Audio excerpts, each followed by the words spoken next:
Hello means நம்ம இன்னைக்கு என்ன பார்க்குறோம் அப்படின்னு பார்த்தீங்கன்னா valuation of goodwill and share அப்படிங்கிற சாப்டரில் எக்ஸசைஸ் 15 பார்க்குறோம். ஆல்ரெடி 1 to 14 இல்லஸ்ட்ரேஷன்ஸும் ஹெல்த்தி எஜுகேஷன் சேனல்லையும் கார்பரேட் அக்கௌண்டிங் அகாடமி 2 சேனல்லையும் போட்டிருப்போம். அங்கே போடாது இங்கே போட்டிருப்போம், இங்கே போட்டிருந்தா அங்கே போட்டிருக்க மாட்டோம்.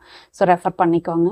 From the following given below, calculate the goodwill of the firm by the capitalization method. So capitalization method படி goodwill கண்டுபிடிக்க சொல்லியிருக்காங்க. Normal rate of return applicable to the class of business carried on by the company is 10%. So rate of return எவ்வளோ வருங்க? 10% expect பண்ணுறாங்க. Adjusted average profit of the year 5 years ஓடது வந்து அவங்களே average பண்ணி கொடுத்துட்டாங்க 30,000.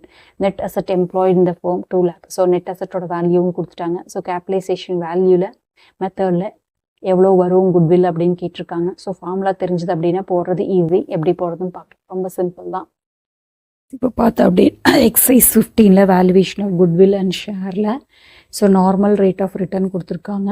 ஸோ அதுக்கப்புறம் வந்து ஆவரேஜ் ப்ராஃபிட் கொடுத்துருக்காங்க, நெட் அசட் கொடுத்துருக்காங்க, தட் இஸ் கேபிட்டல் எம்ப்ளாய்டு கொடுத்துருக்காங்க. இதை வச்சுட்டு குட்வில் கண்டுபிடிக்கணும் இல்லையா? ரொம்ப சிம்பிள் தான். அந்த ஃபார்முலாவில் போட்டாலே நம்மளுக்கு ஆன்சர் வந்துடும்.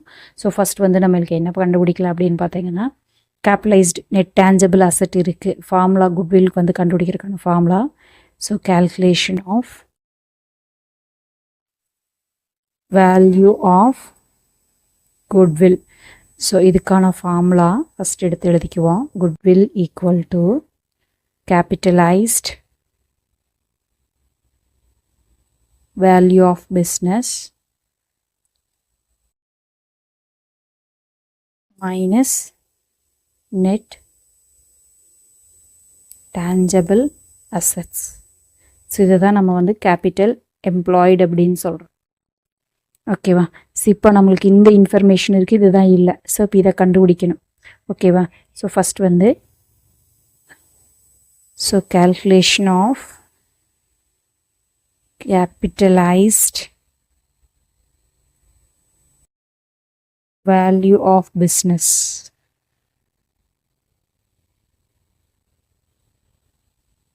இதுவும் ஃபார்முலா தான்.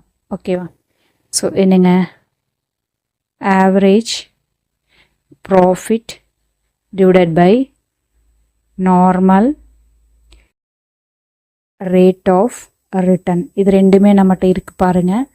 ஆவரேஜ் ப்ராஃபிட் வந்து 30,000 கொடுத்துருக்காங்க.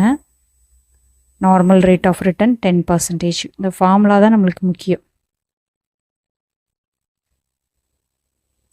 ஓகேவா? ஸோ இப்போது என்ன வரும் அப்படின்னு பார்த்தீங்கன்னா 3 lakh. ஸோ நம்மளுக்கு ஃபார்முலாஸ் தெரிஞ்சிருச்சு. அப்போ சப்ஸ்டியூட் பண்ணிடலாமா? 3 lakh மைனஸ் 2 lakh. இப்போ என்ன வருங்க? Goodwill equal to 1 lakh rupees. So goodwill rupees 1 lakh. அவ்வளோதான். ரொம்ப சிம்பிள் தான். பட் ஃபார்முலா தெரிஞ்சால் தான் போட முடியும். ஸோ இது உங்களுக்கு 5 mark சம்ஸில் கூட கேட்குறக்கான சான்சஸ் இருக்குது. உங்களுக்கு இந்த வீடியோ பிடிச்சதுன்னா லைக் பண்ணுங்கள். உங்களோட ஃப்ரெண்ட்ஸுக்கு யூஸ்ஃபுல்லாக இருக்குது அப்படின்னு அவங்களுக்கு ஷேர் பண்ணுங்கள். இன்னும் சப்ஸ்கிரைப் பண்ணலாம் அப்படின்னா சப்ஸ்கிரைப் பண்ணி நோட்டிஃபிகேஷன் பெல் பட்டனை ப்ரெஸ் பண்ணி வச்சிட்டிங்க அப்படின்னா எப்போல்லாம் வீடியோ போடுறோமோ அப்போ பார்த்து ஈஸியாக லேர்ன் பண்ணிக்கலாம். தேங்க்யூ ஃபார் வாட்சிங்.